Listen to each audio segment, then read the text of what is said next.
देश में जिस दिन कारगिल विजय दिवस मनाया जा रहा था, उससे ठीक कुछ दिन पहले कारगिल में लड़ने वाले शहीदों के परिवार के साथ कैसी नग्नता की गई है, ये वीडियो आप लोगों ने देखा है।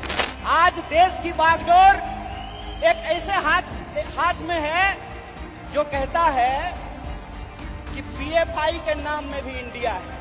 अगर ये रीजनिंग मैं लगाऊं, जो रीजनिंग इस देश के प्रधानमंत्री ने लगाया है, तो मैं ये कह सकता हूं ना कि प्रधानमंत्री जी को भी दो आंख है और गधा को भी दो आंख होता है।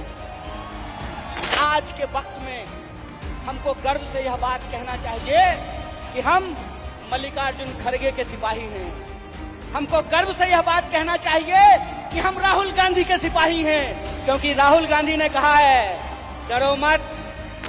इस दौर में भी कोई इंसान अगर भारतीय राष्ट्रीय कांग्रेस का झंडा उठाए हुए है, इसका मतलब वो सत्ता के लिए नहीं, सत्य के लिए संघर्ष कर रहा है। इस बात को हमको याद रखना चाहिए।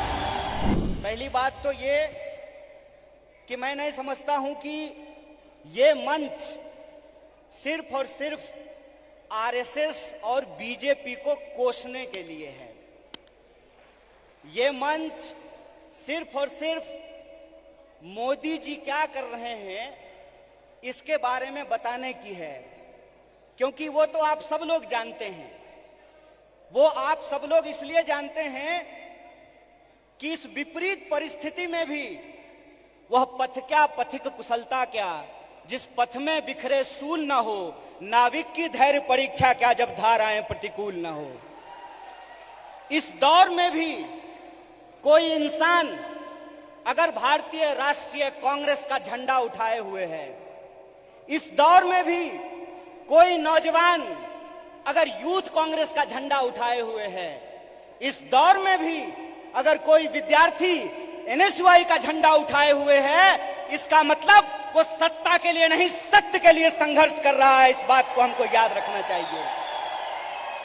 आज देश की बागडोर पंडित जवाहरलाल नेहरू के हाथ में नहीं है कि जिन्होंने किताब लिखी थी डिस्कवरी ऑफ इंडिया। आज देश की बागडोर डॉक्टर बाबा साहब भीमराव अंबेडकर के हाथ में नहीं है, जो विदेश पढ़ करके आए थे और इस देश की ड्राफ्टिंग कमेटी में कॉन्स्टिट्यूशन को लिखने का काम किया, बनाने का काम किया। आज देश की बागडोर 23 साल की उम्र में हंसते हंसते फांसी के फंदे पे झूल जाने वाले शहीद आजम भगत सिंह के हाथ में नहीं है। आज देश की बागडोर एक ऐसे इंसान के हाथ में है जो अपनी पत्नी की जिम्मेवारी ना उठाया हो, वो देश की जिम्मेवारी उठाएगा। बताइए, आज देश की बागडोर एक ऐसे हाथ में है जो कहता है कि पीएफआई के नाम में भी इंडिया है। मतलब कुत्ता को भी 4 पैर होता है, गधा को भी 4 पैर होता है, इसलिए सारे गधे कुत्ते हैं।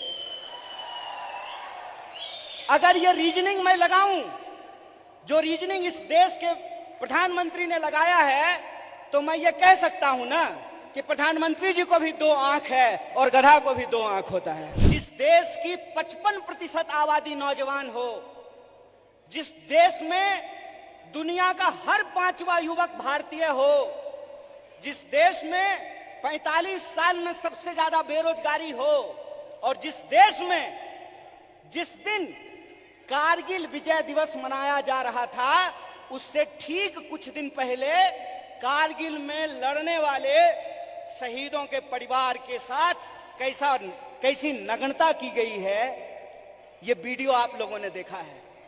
इसीलिए आप अपनी जिम्मेवारी को समझिए। आप इस गंभीर समय में जो आपकी भूमिका है उसको आपको समझने पड़ेगी।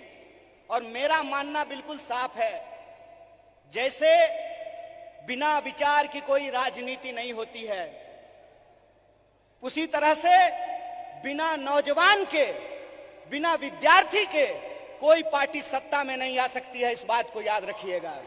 गांधीवादी तरीका यह है कि चंपारण में जब किसान लड़ रहे थे तो गांधी जी शहर छोड़ करके चंपारण चले गए, वहीं आश्रम बना दिया, महीनों तक लड़ते रहे और अंग्रेजों को धूल चटा दिया। ये गांधीवादी तरीका है। 100 समस्याएं होंगी, 100 समस्याएं होंगी, 1000 समस्याएं होंगी। बतौर फ्रंटल ऑर्गेनाइजेशन मैं बार बार कह रहा हूं, भारतीय राष्ट्रीय कांग्रेस तभी मजबूत हो सकता है जब यूथ कांग्रेस और एनएसवाई मजबूत होगा। इस बात का संकल्प हमको लेना पड़ेगा। और वो मजबूती कैसे होगी? वो मजबूती ऐसे होगी, गांधीवादी तरीके से होगी कि हम एक समस्या को उठाएंगे, लगातार आंदोलन करेंगे और जब तक सरकार और प्रशासन को झुका ना दें, अपने आंदोलन को वापस नहीं लेंगे। ये तरीका हमको अपनाना पड़ेगा। एक्शन ही कम्युनिकेशन होता है। हमको अपने एक्शन को अपना कम्युनिकेशन बनाना पड़ेगा। और हमारा कम्युनिकेशन बिल्कुल साफ है। हमारा कम्युनिकेशन बिल्कुल साफ है कि यह देश सबका था, सबका है और सबका रहेगा। यह हमारा संकल्प है। हमारा संकल्प है कि इस देश में पैदा होने वाला कोई भी व्यक्ति, चाहे उसकी जाति कुछ भी हो, इस देश में पैदा होने वाला कोई भी इंसान, चाहे उसका लिंग कुछ भी हो, इस देश में पैदा होने वाला कोई भी मनुष्य, चाहे उसका धर्म कुछ भी हो, वो इस देश का नागरिक है। और नागरिक होने का मतलब होता है कि राजा का बेटा राजा नहीं बनेगा।